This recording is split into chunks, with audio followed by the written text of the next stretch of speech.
चलिए स्टार्ट करते हैं हम लोग हमारा आज से रिवीजन, जो कि आज हम कवर करने वाले कौन से टॉपिक को आज हम लोग कवर करने वाले हैं। आप लोगों के पीएफ सब्जेक्ट के अंदर प्रोजेक्ट अप्रेजल एंड फाइनेंस के अंदर हम लोग मॉड्यूल नंबर 1 की बात करेंगे। और मॉड्यूल नंबर 1 किस चीज़ से रिलेटेड डील करता है या डिस्कस करता है, तो ये करता है लॉन्ग टर्म के लिए इन्वेस्टमेंट डिसीजंस लेना, राइट। ये यूनिट किस चीज़ से रिलेटेड डील करता है? लॉन्ग टर्म के इन्वेस्टमेंट से रिलेटेड। तो लॉन्ग टर्म इन्वेस्टमेंट डिसीजंस के अंदर हम लोगों को इस पर्टिकुलर टॉपिक का मैं पहले आउटकम बता दूं कि इसके अंदर आप लोगों को फोकस्ड कौन कौन से टॉपिक पर करना चाहिए। तो पहला जो टॉपिक है आपके पास वो है कैपिटल बजटिंग, राइट। क्या है आपके पास? कैपिटल बजटिंग, जिसके अंदर 5 अलग अलग टेक्निक्स है। आपके पास नेट प्रेजेंट वैल्यू एनपीवी निकालते आना चाहिए। आईआरआर का कॉन्सेप्ट आपको पता होना चाहिए।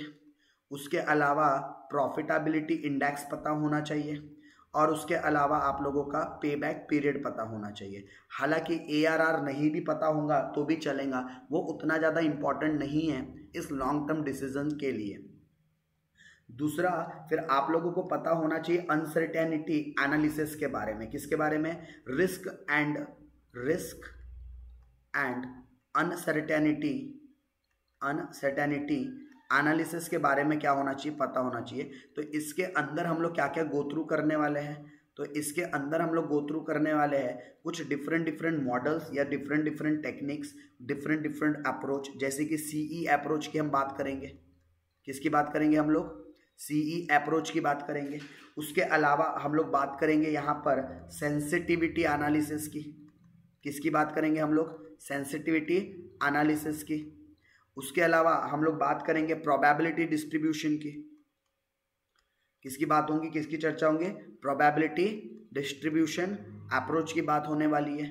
फिर उसके अलावा हम लोग डिसीजन ट्री अप्रोच के बारे में बात करेंगे, करेक्ट। डिसीजन ट्री अप्रोच के बारे में बात करेंगे। बस आप लोगों को इतने ही टॉपिक्स क्या करने इसके अंदर ध्यान रखना है। चलो 1 बाय 1 अगर मैं फॉर्मूले पॉइंट ऑफ व्यू से अगर बात करूं तो एनपीवी का फॉर्मूला क्या होता है? तो अगर मैं एनपीवी के फॉर्मूले की बात करूं तो इसका फॉर्मूला होता है summation present value of cash inflow minus summation present value of cash outflow. हम क्या करेंगे? इनफ्लो से आउटफ्लो को माइनस कर देंगे। अच्छा, उसके अलावा IRR internal rate of return कैसे निकलता है? Lower rate plus present value at lower rate minus जो भी आपका इनिशियल इन्वेस्टमेंट होगा, वो जो भी आपका इनिशियल इन्वेस्टमेंट या इन्वेस्टमेंट की अमाउंट गिवन होंगी वो, divided by present value at lower rate minus present value at higher rate और difference between higher rate and lower rate. तो ये आपका काय का फॉर्मूला बन गया? आपका आईआरआर का। अच्छा, प्रॉफिटेबिलिटी इंडेक्स की अगर मैं बात करूं, पीआई का फॉर्मूला क्या होना चाहिए? तो इसका फॉर्मूला आना चाहिए था summation present value of cash inflow divided by, ठीक है, ये डिवाइड का सिंबल है, divided by summation present value of cash outflow, ठीक है। तो इनफ्लो डिवाइडेड बाय क्या करना है आपने? आउटफ्लो। और लास्ट पेबैक पीरियड, ये 2 तरीके से निकलता है। अगर कांस्टेंट कैश फ्लो हो तो ठीक है, आप डायरेक्टली क्या कर सकते हो? इनिशियल इन्वेस्टमेंट, अगर 2 सिचुएशन है इसके लिए। इफ पहली situation, if cash inflow is constant, cash inflow is constant. अगर आपकी कैश इनफ्लो कैसी है? कांस्टेंट है। तो वैसे केस में हम कैसे निकालेंगे? हम निकालेंगे कैश जो भी हमारे पास से गया है, मतलब आउटफ्लो हुआ है, divided by average annual cash का इनफ्लो, राइट। अगर ये कांस्टेंट कैश है तो हमें पेबैक पीरियड पता चल जाएगा। लेकिन दूसरा सिनारियो, मैं दूसरे सिनारियो की बात करता हूं यहां पर। तो इसका दूसरा सिनारियो है if cash flow is unequal. तो फिर हम लोग एक टेबल बनाएंगे, राइट, जिसके अंदर हम लोग देखेंगे ईयर, फिर उसके बाद जो भी आपको कैश फ्लो दिया है और उस कैश फ्लो का क्या फाइंड करेंगे? कुमुलेटिव कैश, क्या फाइंड करेंगे? कुमुलेटिव कैश फ्लो और देखेंगे कि उस कुमुलेटिव कैश फ्लो के अंदर कहाँ हमारा ओरिजिनल अमाउंट रिकवर्ड हो रहा है। अच्छा, अगर एग्जैक्टली मिल गया तो अच्छी बात है, डायरेक्ट आंसर मिल जाएगा, लेकिन कई बार होगा कि वो अमाउंट एग्जैक्टली नहीं मिल रहा होगा। फॉर एग्जाम्पल मैंने 1 लाख रुपए इन्वेस्ट किया और यहाँ पर वैल्यू आई 80,000, फिर वैल्यू आई फॉर एग्जाम्पल 1,20,000, फिर वैल्यू आई 1,30,000, फिर आई वैल्यू 2 लाख। ऐसा कुमुलेटिव कैश फ्लो आ रहा है। तो एग्जैक्टली 1 लाख तो कहीं नहीं मिला, लेकिन हाँ ये 1 लाख पहले साल में रिकवर हुए क्या? नहीं। लेकिन सेकेंड ईयर में हो गए क्या? हाँ, लेकिन ज्यादा हो गए।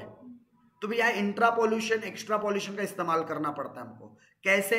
तो हमें फिर ऐसे कंडीशन में अगर आप लोगों को मालूम है कि पहले साल में भैया 80,000 रिकवर हो चुका है, यानी ये तो कंफर्म था कि फर्स्ट ईयर हमारा पूरा लगा ही लगा, ये तो कंफर्म था, क्योंकि 1 साल में पूरे पैसे रिकवर नहीं हुए, 1 साल और 2 साल के बीच में रिकवर हुए। तो भाई फर्स्ट ईयर तो पूरा लगा 1 साल। अब नाउ दूसरे साल में मुझे जरूरत कितने की थी? अगर मैं बात करूं सेकेंड ईयर में मुझे नीड थी, कितने फंड की नीड थी? 20,000 के नीड की जरूरत थी मेरे को सेकेंड ईयर में, राइट। अच्छा, मुझे टोटल मिला के अगर मैं देखूं तो मेरा आउटफ्लो कितना था? 1 लाख। वही मैं 20,000 कैसे निकालूंगा?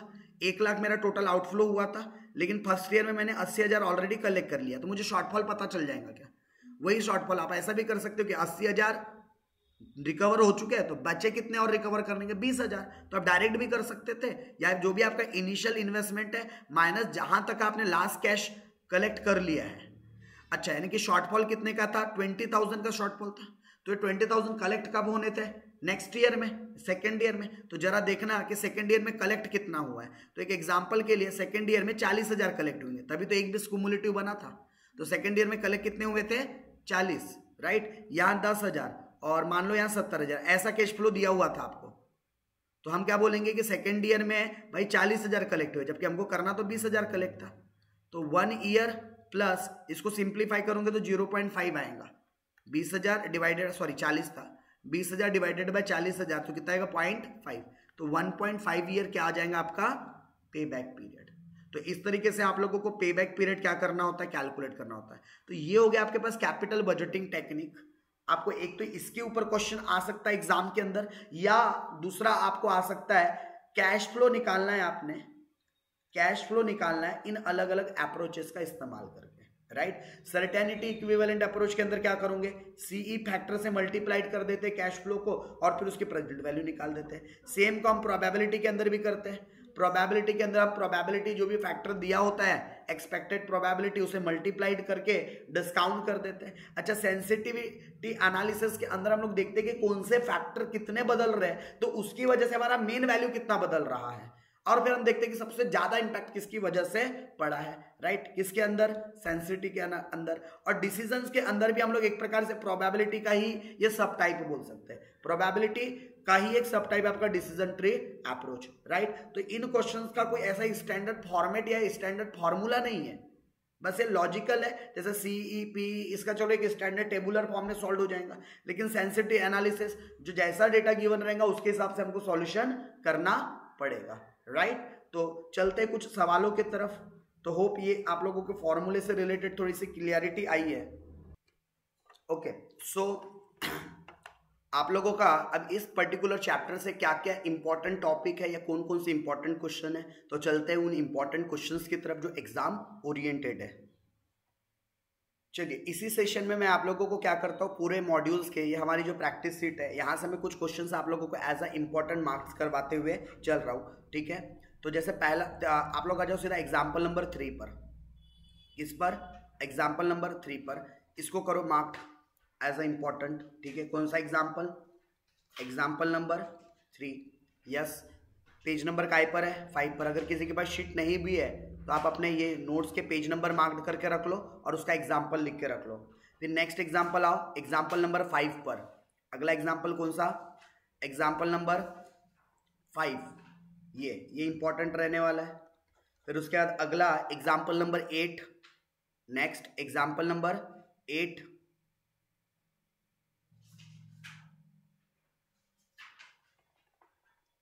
और एग्जाम्पल नंबर 8 के बाद एग्जाम्पल नंबर 11, एग्जाम्पल नंबर 8, और ये हो जाए तो फिर example number 11, example number 11।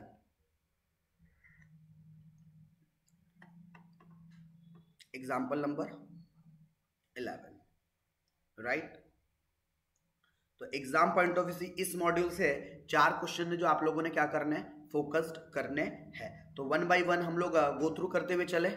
Yes, चलो आ जाते हैं। मैं स्टार्टिंग से एक बार बस जो इंपॉर्टेंट मार्क के उसके ऊपर थोड़ा ज्यादा फोकस करूंगा और बाकी क्या है एक हिंट देते हुए चलता हूं। जैसे कि पहला ही क्वेश्चन था आपके सेट का, क्या बोला था इसके अंदर, आपको बोला था advise the firm to select either of the following projects. तो आपके पास 2 प्रोजेक्ट थे, प्रोजेक्ट ए प्रोजेक्ट बी।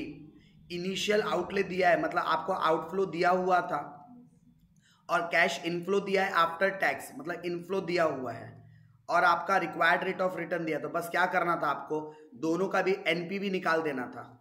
क्या निकालना था दोनों का, एनपीवी। आपको summation present value of cash outflow तो पता है, इनफ्लो, इन तीनों को क्या करते हैं, डिस्काउंट करते हैं।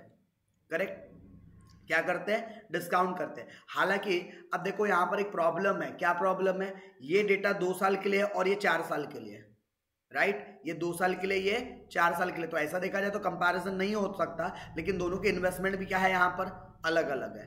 तो फिर आप लोगों ने क्या कर देना चाहिए, सीधा सीधा नॉर्मल एनपीवी निकाल देना चाहिए, क्योंकि भाई आउटफ्लो भी तो कम है इसका। अगर 2 साल का प्रोजेक्ट है तो आउटफ्लो भी आधा है फिर इसका, तो राइट। तो 2 तरीका था, या तो आप इसको कंपेरेबल बनाने के लिए फिर दूसरे साल के एंड के बाद फिर 1 लाख और इन्वेस्टमेंट दिखाओ, और फिर 80,000 और 70,000 का फिर से कैश फ्लो दिखाओ। मतलब ऐसा कि पहले 2 साल चलने के बाद फिर से और 2 साल हमने कंटिन्यू किया इसी को। या तो ये एक तरीका था, या सिंपल तरीका, 1 लाख आपके पास आउटफ्लो है और ये 80 और 70,000 का इनफ्लो निकाल लो, एनपीवी आ जाएगा। और 2 लाख का इन सब का प्रेजेंट वैल्यू निकाल लो, इनफ्लो आ जाएगा। अगेन आपको क्या पता चल जाएगा, एनपीवी पता चल जाएगा। तो होप आप इस टाइप का क्वेश्चन अगर आया तो कर पाओगे। अगले सवाल की तरफ चलते हैं। नेक्स्ट सवाल के अंदर क्या बोला है आपको, अगर हम लोग बात करें अगले सवाल की, नेक्स्ट क्वेश्चन की आपकी, तो नेक्स्ट क्वेश्चन के अंदर आपको बोलता है कि private limited is planning to investment in the new project of the company. 2 अलग अलग इन्वेस्टमेंट है, project A project B. Initial investment दिया हुआ है आप लोगों को, यस। सर्विस लाइफ भी दी है उनकी, यस। उसके अलावा कॉस्ट ऑफ कैपिटल भी दिया है, यस। और कैश का इनफ्लो दिया आफ्टर टैक्स, ठीक है। नो, यहाँ पर थोड़े से अलाइनमेंट आगे पीछे हो गए, बट कोई नहीं। पहला साल, दूसरा साल, तीसरा, चौथा, पांचवा और छठवें साल में डैश है। यहाँ पहला, दूसरा, तीसरा, चौथा, पांचवा, छठवा।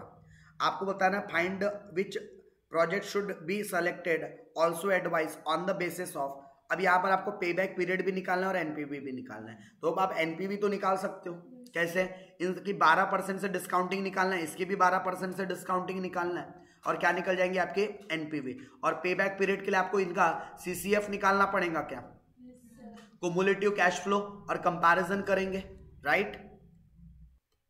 चलिए आगे नेक्स्ट क्वेश्चन की तरफ चलते हैं हम लोग। और अगला सवाल, ये आपका इंपॉर्टेंट क्वेश्चन है एग्जामिनेशन पॉइंट ऑफ व्यू से, राइट। क्या बोला इस क्वेश्चन के अंदर, इस क्वेश्चन के अंदर बोला है कि आपके पास 2 प्रोजेक्ट है, एक्स एंड वाई, और दोनों की कॉस्ट दी है। मतलब ये आपको इनिशियल आउटफ्लो पता चल गया, क्या इनका इनिशियल इन्वेस्टमेंट या इनिशियल आउटफ्लो पता चल गया। Their cash flow are given below, और उनका कैश फ्लो दिया हुआ है। बोलता है comment on the given project on the basis of IRR and which project is more favourable for making the profit. आपको IRR निकालना है क्या इनका। IRR कैसे निकलता है, मैं प्रोजेक्ट अगर X की बात करूं तो मुझे पहले ऐसा कैश फ्लो चाहिए जहां पर मुझे ऐसा रेट चाहिए जहां मेरा एनपीवी 0 हो जाए, राइट। तो मुझे ऐसा डिस्काउंटिंग रेट चाहिए जहां पर मेरा जो नेट प्रेजेंट वैल्यू है वो 0 हो जाए। यानी कि ये मैं अमाउंट को डिस्काउंट करूं तो इन सबकी डिस्काउंटेड टोटल 50,000 होनी चाहिए। क्यों, क्योंकि मेरा आउटफ्लो भी 50,000 है, इनफ्लो भी मैं डिस्काउंट करने का 50,000 है। ऐसा क्या रेट है, तो इसके लिए हम कुछ एक टेक्निक का इस्तेमाल कर सकते हैं। कौन सा टेक्निक का, पहले मुझे फैक्टर निकालना पड़ेगा। IRR के लिए कौन सा फैक्टर यूज करना है, इसके लिए मुझे पहले क्या करना पड़ेगा, मेरे पास 50,000 का कैश आउटफ्लो है, और ये जितने पैसे आए मैं इसका एक एवरेज कैश ले लूँ क्या, ठीक है। तो कितना कैश आया मेरे पास, 5,000, 15,000, 30,000, 20,000 और 10,000 डिवाइडेड बाय 5 साल, यानी कि 16,000 का एक एवरेज कैश आ रहा है क्या मेरे पास। तो 50,000 डिवाइडेड बाई 16,000 अगर करूंगा तो 3.125। तो आप लोगों को जो प्रेजेंट वैल्यू इंटरेस्ट फैक्टर होता है वो टेबल का इस्तेमाल करना है। 5वें साल में जाके चेक करना है कि ऐसा कौन सा परसेंट है जहां पर 5वें साल के रो में आप जब चेक करोगे तो 3.125 के आसपास आता हो। अगर आपके पास टेबल नहीं है तो आप रैंडम भी चेक कर सकते हो। जैसे मैं रैंडम यहां कैसे चेक कर रहा हूं, 10% से 1 डिवाइडेड बाई 1.10। अभी मेरे पास टेबल नहीं है फिर भी मैं चेक कर रहा हूं। 1 2 3 4 5 जीटी दबा दिया तो ये 3.79 आता है, जबकि मेरे को 3.125 चाहिए। यानी कि डिस्काउंट रेट और बढ़ाना पड़ेगा, वैल्यू छोटी करना है तो डिस्काउंट रेट बढ़ाना पड़ेगा। तो मैं 12 से करके देखता हूं एक बार। 1 डिवाइडेड बाय 1.12 1 2 3 4 5 जीटी ये 3.60 आ रहा है, मतलब और डिस्काउंट करना पड़ेगा। चलो 18% से एक बार करके देखते हैं। 1 डिवाइडेड बाय 1.18 1 2 3 4 5 3.125 मतलब लगभग एकदम क्लोजेस्ट है। यानी एक तो पक्की बात है 18% से निकलेगा, तो एक आप 18% से निकाल दो। ठीक है, अभी हायर रेट है लोअर रेट है बाद में डिसाइड करना, क्योंकि इससे आपको क्या पता चल जाएगा, एनपीवी दिख जाएगा, एनपीवी पॉजिटिव है या नेगेटिव है। तो अगर पॉजिटिव होगा तो दूसरा ऐसा रेट लेना जिससे नेगेटिव एनपीवी आए। अगर इससे नेगेटिव आ रहा है तो फिर दूसरा ऐसा रेट लेना जिससे पॉजिटिव आए। मतलब या तो बढ़ा के लेना पड़ेगा या तो कम करके लेना पड़ेगा। 2-3% का भी डिफरेंस लेके चलोगे तो भी चलेगा। तो आपको ऐसा आपको लोअर रेट हायर रेट पहले इनका डिसाइड कर लेना है, वहां से प्रेजेंट वैल्यू निकाल देना है और बस उसके बाद फॉर्मूला ही तो अप्लाई करना है आईआरआर का। करेक्ट, यानी मेन दिमाग कहां पे लगता है, ये दो रेट डिसाइड करने के लिए। वंस अगर आपने एक बार डिसाइड कर लिया कि हायर रेट लोअर रेट क्या है और वहां से प्रेजेंट वैल्यू निकाल दिया, एनपीवी निकल गया आपका, तो फिर हो गया काम ही खत्म। उसके बाद तो सिर्फ फॉर्मूले में put the value and get the answer वाला कॉन्सेप्ट रहेगा। तो ये आपका आईआरआर बेस्ड क्या है आपका क्वेश्चन है। तो एक आईआरआर बेस्ड क्वेश्चन आप लोगों ने गो थ्रू करना है, क्योंकि एनपीवी बेस्ड क्वेश्चन तो आगे भी और आने वाले हैं। करेक्ट, तो ये आप लोगों का एग्जाम ओरिएंटेड क्वेश्चन रहने वाला है। ओके, आगे बढ़ते हैं हम लोग एंड तो बात करेंगे नेक्स्ट किसकी, अगला 4th एग्जाम्पल भी आपका कैसा था एक बार गो थ्रू करते, बाकी हमको 5th पर फोकस करना है। अगेन आप लोगों के पास दो क्या दिए हुए, प्रपोजल दिए हुए और सर्टेनिटी इक्विवेलेंट अप्रोच दिया हुआ है। तो बस आपको क्या करना है, कैश फ्लो को इस सी से मल्टीप्लाइड करना है और उसके बाद उसका पीवीएफ निकालकर उसकी प्रेजेंट वैल्यू निकाल देना है। सेम प्रपोजल बी के लिए भी करना है, इसका भी सीसीएफ निकालना है, क्या certainty equivalent cash flow CCE, right, certainty cash equivalent, और फिर उसको पीवीएफ से मल्टीप्लाइड करके क्या निकल जाएगा आपका प्रेजेंट वैल्यू ऑफ सीसीई निकल जाएगा।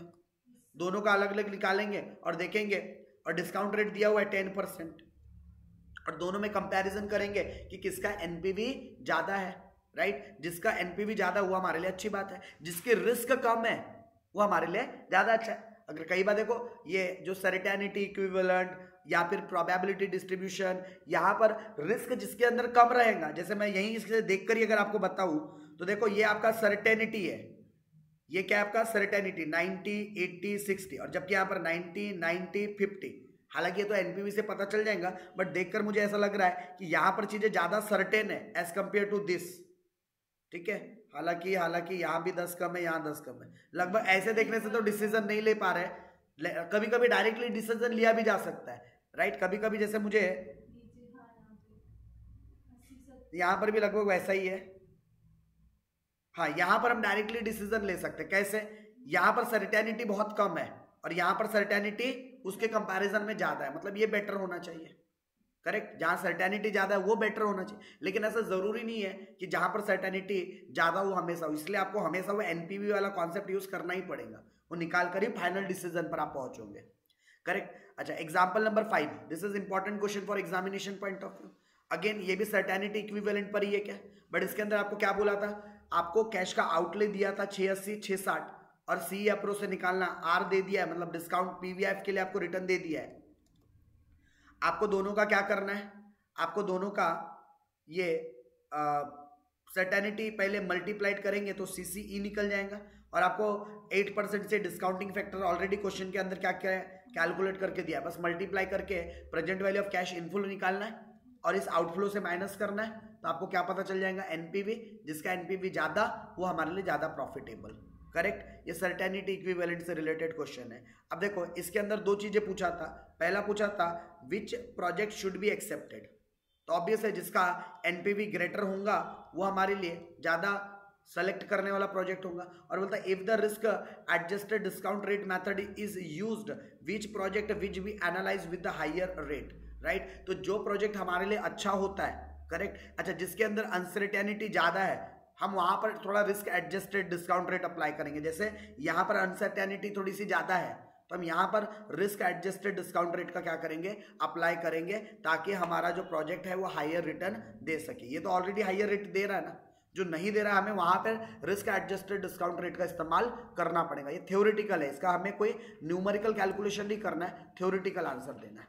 ओके, इसके बाद एग्जाम्पल नंबर अगर मैं 6 की तरफ चलूं तो एग्जाम्पल नंबर 6 के अंदर आप लोगों के पास 2 प्रोजेक्ट था, अगेन आउटफ्लो बताया था दोनों का, आपको यील्ड मतलब रिक्वायर्ड रेट ऑफ रिटर्न बताया हुआ है आर, और अगेन आपके पास सर्टेनिटी इक्विवेलेंट दिया हुआ है, मल्टीप्लाइड करो, डिस्काउंट करो और एनपीवी निकाल दो।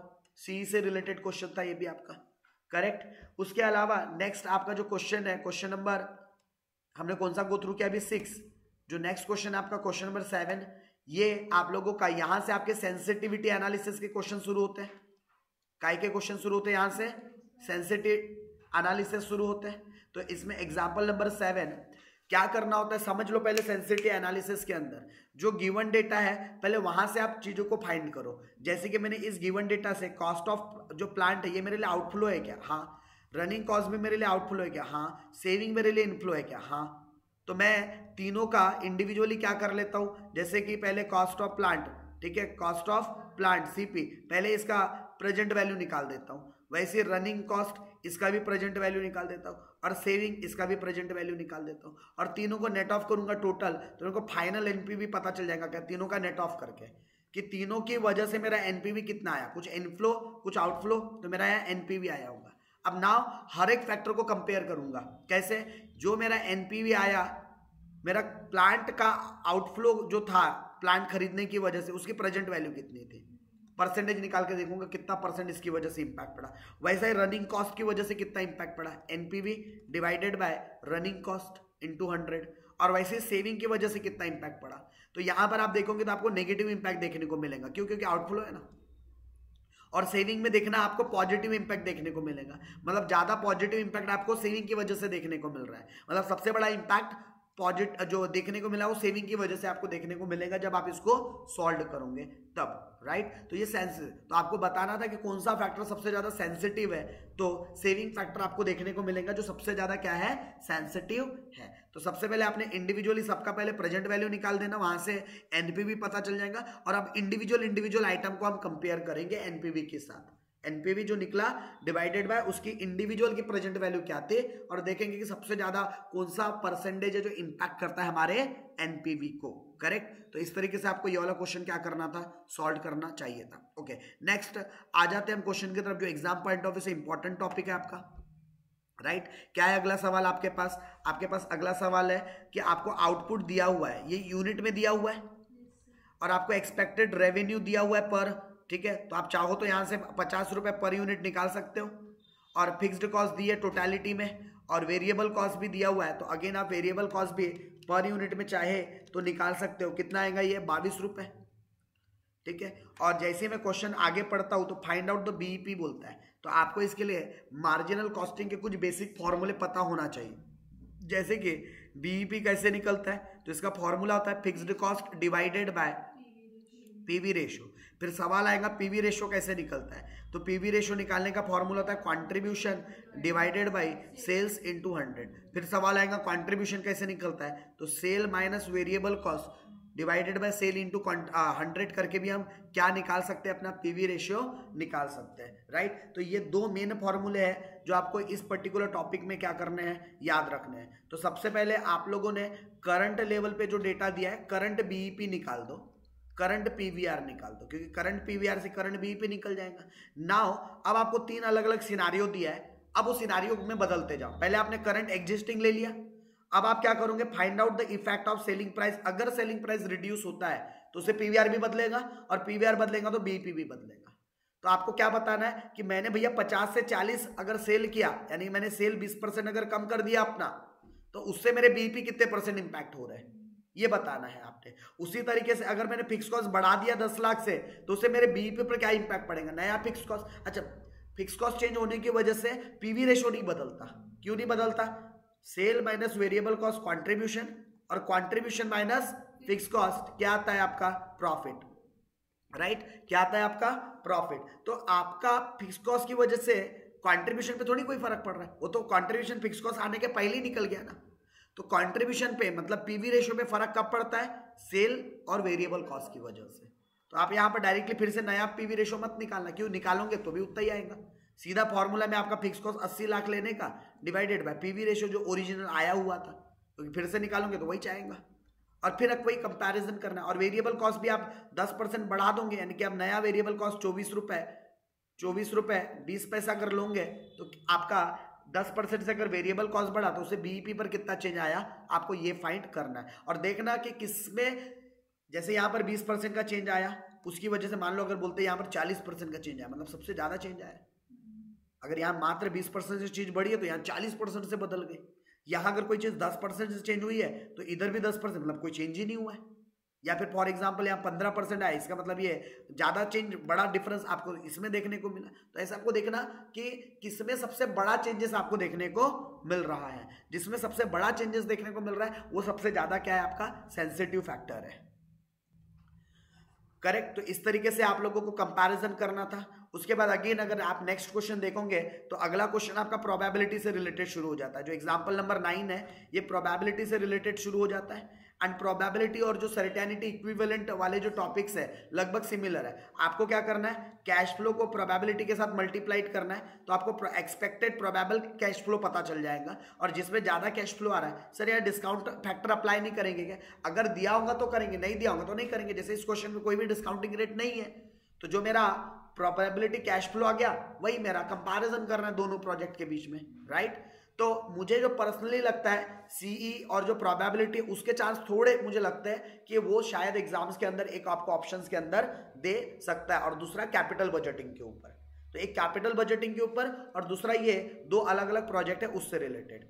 तो एग्जाम्पल नंबर 9 प्रोबेबिलिटी से रिलेटेड है। इसमें भी मैंने एक एग्जाम्पल आप लोगों को इंपॉर्टेंट मार्क्ड करवा के रखा है। कौन सा वाला? एग्जाम्पल नंबर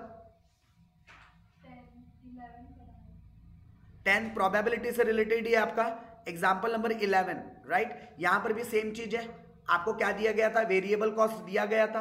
अब यहां पर आप लोगों को आइडेंटिफाई कैसे करना है, क्यों इसको मैंने इंपॉर्टेंट कैटेगरी में मार्क किया है? सिर्फ यहां पर प्रोबेबिलिटी से काम नहीं चलेगा। यहां पर पहले आपने अपनी एक्सपेक्टेड कैश फ्लो निकाल दिया, और आपको उसके बाद क्वेश्चन के अंदर क्या दिया गया है? आपको उसके बाद क्वेश्चन के अंदर क्या दिया गया है? फिक्स्ड कॉस्ट, वेरिएबल कॉस्ट और दो कैश सेलिंग प्राइस थे, एक 22 रुपए वाला और एक 24 रुपए वाला। तो आपको 22 रुपए से भी कंपेयर करना है कि नेट प्रॉफिट कितना जनरेट होता है, और 24 रुपए से भी देखना है। जहां तक मुझे आंसर याद है, इस पर्टिकुलर केस में 22 रुपए वाला ज्यादा प्रॉफिटेबल है, क्योंकि आपको ज्यादा प्रॉफिट जनरेट करके दे रहा है। सर कैसे निकालेंगे? पहले आप कॉन्ट्रीब्यूशन निकाल डालने का। क्या निकालने का? कॉन्ट्रीब्यूशन निकालने का। ये क्या निकला आपका? Sales volume in units. तो आप प्रोबेबिलिटी से मल्टीप्लाइड करके आपको एक सेल्स के प्रोबेबल सेल्स के यूनिट मिल जाएंगे, और जब ये सेल्स के यूनिट से आप सेलिंग प्राइस को मल्टीप्लाई करोगे तो सेल मिल जाएगा। वेरिएबल कॉस्ट को मल्टीप्लाई करोगे तो वेरिएबल कॉस्ट मिल जाएगा। सेल में से वेरिएबल कॉस्ट को माइनस करोगे तो कॉन्ट्रीब्यूशन मिल जाएगा, और कॉन्ट्रीब्यूशन में से फिक्स कॉस्ट को माइनस करोगे तो प्रॉफिट पता चल जाएगा। सेम वैसा ही इनको मल्टीप्लाइड करके आपको एक्सपेक्टेड जो प्रोबेबल सेल्स की क्वांटिटी वो पता चल जाएंगे, इनटू सेलिंग प्राइस जो कि 24 रुपए, इनटू वेरिएबल कॉस्ट करोगे तो वेरिएबल कॉस्ट मिल जाएगा, कॉन्ट्रीब्यूशन आ जाएगा, फिक्स कॉस्ट माइनस करोगे तो प्रॉफिट आ जाएगा। नाउ दोनों प्रॉफिट को आपस में क्या करना होगा? कंपैरिजन करना होगा कि कहां ज्यादा प्रॉफिट जनरेट हो रहा है। तो प्रोजेक्ट ये जो 22 रुपए वाला सेलिंग प्राइस है वहां ज्यादा प्रॉफिट जनरेट हो रहा है आपका, राइट? चलिए बढ़ते आगे। इसके बाद आप लोगों को क्या करना है, ये एक आपके लिए इंपॉर्टेंट क्वेश्चन था। फिर इसके बाद आप लोगों के पास एक डिसीजन ट्री से रिलेटेड क्या होगा, लास्ट आपके पास जो टॉपिक है वो डिसीजन ट्री अप्रोच से रिलेटेड है, जो एग्जाम पॉइंट ऑफ व्यू से उतना ज्यादा रिलेवेंस नहीं है। तो एक बार आप लोगों ने सेल्फ स्टडी के अंदर डिसीजन ट्री अप्रोच को क्या करना है? कवर्ड करना है। इफ अगर कहीं आप लोगों को दिक्कत है डिसीजन ट्री अप्रोच के अंदर तो हम उसके ऊपर डिस्कशन कर सकते हैं। उसके आगे जो हमारी प्रैक्टिस सीट है या जो हमने रेगुलर क्लास के अंदर पढ़ रखा है उसके आगे भी हमने स्टैंडर्ड डेविएशन टेक्निक वगैरह पढ़ा है। तो एग्जाम के लिए वो सारी टेक्निक आपने नहीं पढ़ना है, लास्ट डिसीजन ट्री अप्रोच पे लाके छोड़ देना है, उसके आगे आप लोगों ने नहीं करना है। उसके आगे जो भी अप्रोचेस आपने पढ़ रखा है वो कोई भी अप्रोचेस आप लोगों को आगे यूज नहीं करना है। जैसे सिमुलेशंस था आप लोगों का, या फिर जैसा आप लोगों का सिमुलेशंस के अलावा आप लोगों के जो दूसरे ऑप्टिमिस्टिक पेसिमिस्टिक एस्टिमेट्स थे, रिस्क एडजस्टेड डिस्काउंट रेट थे, सिनारियो एनालिसिस था, वो सारे नीचे के क्वेश्चन आपके कोई काम के नहीं रहने वाले। करेक्ट? तो होप ये बात आपको समझ में आई। चलो तो इसके भी कुछ चलता हूं मैं पेपर सेट की तरफ, राइट? तो अगेन हम एक क्वेश्चन देख रहे हैं कहाँ का, ठीक है, Tripura institute of management of education का, जहां पर क्वेश्चन नंबर 1 के अंदर आप लोगों को क्या पूछा गया है? पूछा गया है डेल्टा कॉर्पोरेशन कंपनी, आपको ये क्या बताया गया कैश का आउटफ्लो। ये सेम क्वेश्चन अभी मैंने इंपॉर्टेंट मार्क करवाया है कि आपको ऑलरेडी, ठीक है। बस अब नीचे में देखो क्या जवाब देना है आपको। पहले तो इससे मल्टीप्लाई करके आप CCF निकाल दोगे, अपना CCE निकाल दोगे, cash flow with certainty equivalent, और डिस्काउंटिंग फैक्टर कितना इस्तेमाल करना है? 5%। करेक्ट? तो आपको इससे क्या पता चल जाएगा? कैश का इनफ्लो और आउटफ्लो दिया है, एनपीवी पता चल जाएगा। तो जिसका एनपीवी ज्यादा है वो हमारे लिए बेटर रहेगा। और बोलता है which project is risky and why, तो जिसका सर्टेनिटी इक्विवेलेंट कम है वो ज्यादा रिस्की है, मतलब प्रोजेक्ट ए ज्यादा रिस्की है। क्यों? क्योंकि उसके अंदर सर्टेनिटी लेवल कम है, और सर्टेनिटी लेवल कम है इसका मतलब वो ज्यादा अनसर्टेन है, और ज्यादा अनसर्टेन है इसलिए ज्यादा रिस्की है। तो सेकंड वाला आंसर थ्योरेटिकल देना था। डन। सेम क्वेश्चन भी हमने हमारे इंपॉर्टेंट के अंदर कवर कर रखा था। ओके उसके अलावा a company has made the following estimated, again आप लोगों को CF प्रोबेबिलिटी के हिसाब से दिया है क्या? ये भी हमारे क्वेश्चन के अंदर है। करेक्ट? तो यस तो ये आप लोगों के 2 क्वेश्चन थे मॉड्यूल नंबर 1 के, जो कि हमने दोनों भी हमारे इंपॉर्टेंट क्वेश्चंस के अंदर क्या कर रखे थे? कवर। अब चलो थोड़े यूनिवर्सिटी के क्वेश्चन देखते हैं जरा। यूनिवर्सिटी के अंदर कैसे क्वेश्चन पूछे गए आपके प्रोजेक्ट अप्रेजल से रिलेटेड। पहला क्वेश्चन प्रोबेबिलिटी से रिलेटेड है, एंड तो सिमिलर क्वेश्चन ही है क्या? मतलब ठीक है प्रोबेबिलिटी का लेवल चेंज है, अदरवाइज क्वेश्चन सेम है क्या? क्या बोला था आपको? एक्सपेक्टेड नेट कैश फ्लो निकालना है, एनपीवी एक्सपेक्टेड, और प्रोबेबिलिटी दी थी, अब 3 साल की दी है तो 3 अलग अलग आएंगे आपका, ईयर 1 का अलग, 2 का अलग, 3 का अलग। समय कंज्यूम कर रहा है वो, बाकी है तो वही तरीका। और एक क्वेश्चन थ्योरी का डाला था, क्या डाला था? Define capital budgeting. Capital budgeting क्या है और उसके डिस्कस करो फीचर्स। बट आपको एग्जाम में तो न्यूमेरिकल टारगेट करना है, राइट? क्योंकि इसके न्यूमेरिकल आप लोग डेफिनेटली कर पाओगे। सर्टेनिटी पर थोड़ा ध्यान देना, प्रोबेबिलिटी पे ध्यान देना, कैपिटल बजटिंग क्यों वो ज्यादा हमारे इंपॉर्टेंट की लिस्ट में नहीं आता, उसका कारण बता रहा हूं। सेकंड सेम में एफए में पूरा मॉड्यूल हम उस पर पढ़कर आए हैं, तो काहे फिर से आपको थर्ड सेम में उस पर क्वेश्चन करेगा, राइट? तो ऑलरेडी आप क्योंकि सेकंड सेम में, लेकिन इसका ये मतलब नहीं कि बिल्कुल पूछ ही नहीं सकता, प्रिपेयर करना है। इसलिए मैंने बहुत ज्यादा उसके ऊपर फोकस नहीं किया, IRR के कैलकुलेशन पे, या फिर एनपीवी के कैलकुलेशन पे, या फिर पीआई के या पीबीपी के कैलकुलेशन। या हमारे पास जो रिस्क एनालिसिस वाले जो टॉपिक थे 4, आपके पास सेंसिटिविटी एनालिसिस, उसके अलावा डिसीजन ट्री अप्रोच, प्रोबेबिलिटी और सर्टेनिटी इक्विवेलेंट, ये 4 पर आपने अच्छा फोकस करना है। करेक्ट? ये यूनिवर्सिटी का क्वेश्चन पेपर है, राइट? तो ये आप लोगों के पास क्या है? कुछ क्वेश्चन पेपर्स है। चलिए तो इसमें आप लोगों को जो हमारे, अगर मैं बात करूं कोचिंग की, तो कोचिंग के अंदर हमने जो मॉडल टेस्ट पेपर निकाला हुआ है उसके अंदर पहला थ्योरी क्वेश्चन डाला हुआ था, राइट? और उसके अलावा ये आप लोगों को दिया गया था एक क्वेश्चन XYZ, ठीक है, सर्टेनिटी इक्विवेलेंट अप्रोच से रिलेटेड, और उसका फैक्टर दिया हुआ है, जो कि सेम क्वेश्चन हम लोगों ने ऑलरेडी डिस्कस किया हुआ है। तो अगेन सेम क्वेश्चन है, तो डिस्कस करने की इसमें कोई जरूरत नहीं है। तो यहां पर हम लोग अपना PF का मॉड्यूल नंबर 1 क्या करते हैं? एंड करते हैं। करेक्ट? तो होप आप लोगों को PF के अंदर, अच्छा एक और क्वेश्चन है हमारे पास, 1 मिनट, हमारे पास कुछ और प्रीवियस ईयर में जो ओल्ड जब ये सिलेबस हुआ करता था तब भी कुछ प्रीवियस ईयर में इसके ऊपर क्वेश्चन आ चुके हैं, तो मैं वैसे क्वेश्चन की तरफ चलता हूं। हालांकि जो क्वेश्चन अभी मैं लेके चल रहा हूं वो एज पर न्यू सिलेबस नहीं है, एज पर ओल्ड सिलेबस जब हुआ करता था तब इन टॉपिक से ऐसे क्वेश्चन भी पूछे जा चुके हैं। ओके, सो ये कुछ क्वेश्चंस है जो प्रीवियस ईयर के अंदर क्वेश्चन पूछा गया है। जैसे कि ये क्वेश्चन किस चीज से रिलेटेड, पहले वो समझा दूं आपको।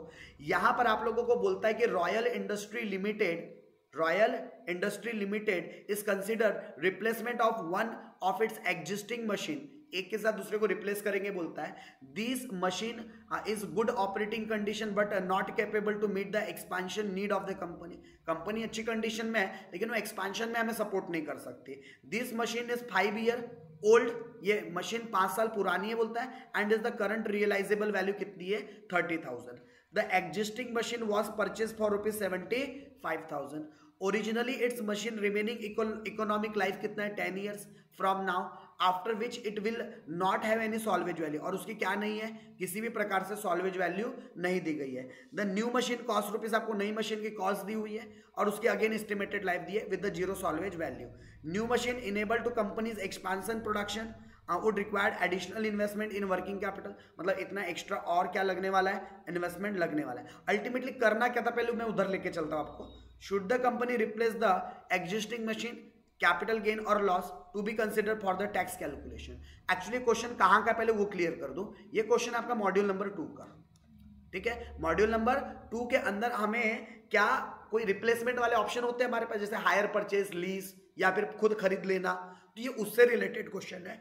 पहले जो ओल्ड सिलेबस, ये क्वेश्चन आया था ओल्ड सिलेबस के अकॉर्डिंग, और ओल्ड सिलेबस में जब हमें वो डिसीजंस लेने होते थे तो वहां पर आप लोगों को ओल्ड मशीन को क्या न्यू मशीन के साथ रिप्लेस किया जा सकता है, ऐसे भी डिसीजन लेने हैं, जो कि अभी के सिलेबस में नहीं है. अभी के सिलेबस में है या तो आप हायर परचेज पे लोगे या तो लीज पर लोगे, उसका कंपैरिजन बताओ, या तो खुद परचेज करके लाओगे with the borrowing cost, loan लेके, या उसको लीज पर लेकर लाओगे. यानी अभी आप लोगों को लीज के साथ कंपैरिजन करना. और पहले जो पुराना सिलेबस हुआ करता था उसमें उसका कंपैरिजन होता था ओल्ड मशीन न्यू मशीन से रिप्लेस होंगे तो फायदेमंद है या नहीं है. तो फिलहाल के एग्जामिनेशन पॉइंट ऑफ व्यू और ये जो नया सिलेबस, उसके हिसाब से क्वेश्चन आपके काम का नहीं है. तो अगर आपके शीट में है तो इसको क्या कर सकते हो, आप लोग कट कर सकते हो.